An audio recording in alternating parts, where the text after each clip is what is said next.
بسم الله الرحمن الرحيم. السلام عليكم ورحمة الله وبركاته. نهم وحدة كرسيدليو الحوار الثالث كتاب العربية بين يديك. لمړی جلد نهم وحده نهم برخه نه څلوېښتم درس. لکه څنګه چې موږ په هر درس کې حوار لرو، البته درې حوار لرو، په نهم وحده کې هم درې حوار لرو. نو نن درس کې لولو الحوار الثالث، یوسلو فکر کوم درنویم او درنویمه صفحه ده. دلته هم البائع او المشتری دی، اخیستونکی او خرڅونکی په خپل منځ کې سره بحث کوي، یو څه اخلي او یو څه خرڅوي. البائع خرڅونکی: تفضل، مهرباني وکړه. ای خدمه، خدمت شته، یعنی څه خدمت وکم. لکه موږ تاسو دکان ته ورشو، دې په ځای چې موږ نه پوښتنه وکړي څه خدمت یې وي چې څو منه اخلي، څو جوړه اخلي، ډایرکټ بس دکانداران بیا ښه اخلاق کې مهرباني وکړي کنه. مشتری ورته وایي یا اخیستونکی، پښتو کې عموما مشتری استعمالو.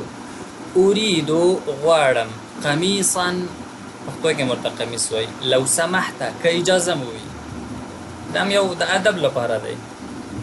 البائع خرڅونکی یا دکاندار چې وي، تفضل هنا، مهرباني وکړه دلته. هذا قسم القمصان، دا د قمیصونو څانګه ده، قسم څانګه، برخه. هذا قسم القمصان، دا د قمیصونو څانګه ده. هذا قميص ابيض، هذا ده قميص ابيض سپین دی. وهذا اصفر، اصفر. وهذا اصفر، او دا زیړ دی، دغه رنګ ویني دا دلته چې ښکاري. وهذا ازرق، او دا آبی رنگ دی. وهذا احمر، او دا سور دی. وهذا اسود، او دا تور دی. المشتری: بكم القميص؟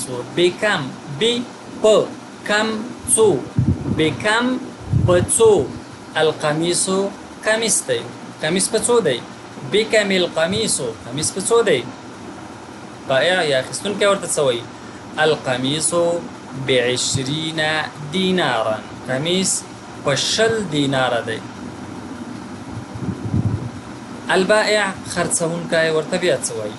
ايکم قمیص تريد، غواړي. اي قمیص تريد، کوم قمیص غواړي. مشتری ورته څه وایي؟ اريد، غواړم، القميص الازرق، آبی کمیس، هغه آبی رنګه کمیس چې دی. البائع یا خرڅونکی ورته څه وایي؟ هذا هو القميص الازرق، دا آبی کمیس دی، یعنی دا دی. بیا خرڅونکی ورته څه وایي؟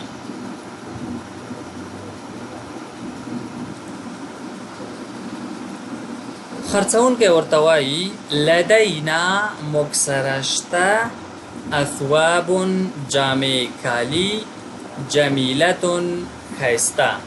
لدینا مکسره یا منکره یا ما سره په دکان کې، اثواب جمیلتون، خیسته جامع شته.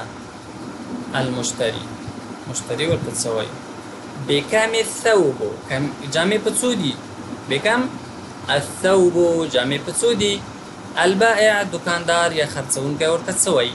الثوب جامع ب حرف دی، 30 دینارا، 10 دیناره، جامع په څو دي؟ په 10 دیناره دي. مشتری ورته څه وایي؟ اريد، غواړم، الثوب جامع الابيض سپینې، اريد الثوب الابيض، سپینې جامع غواړم. البائع یا خرڅونکی ورته څه وایي؟ المطلوب، غوښتل کېدونکي چې دي، 50 دینارا، 50 دیناره، یعنی 50 دیناره باید ماته راکړي.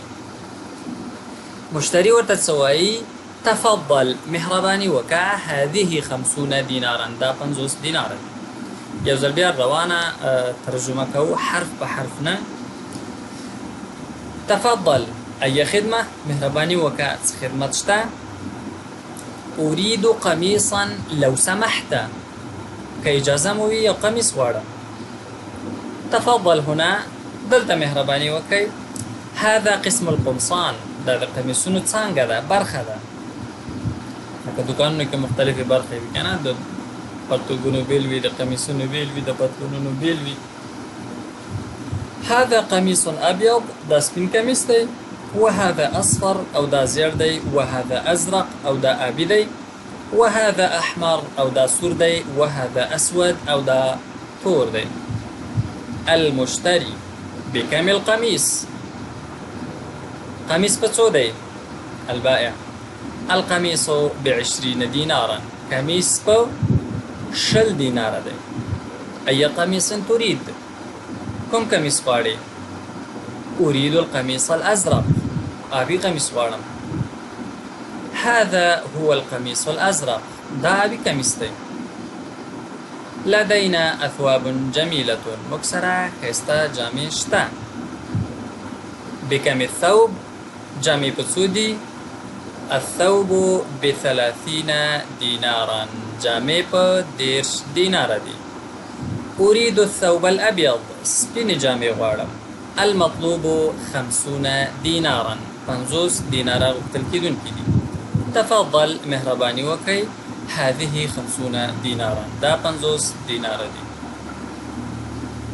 نن لپاره هم دومره درس بس دی نور درس به په راتلونکي درس کې لولو زه اصغر صلاح مو په لوی رب سپارم ونلتقي إن شاء الله في الدرس المقبل وإلى اللقاء القادم أستودعكم الله والسلام عليكم ورحمة الله وبركاته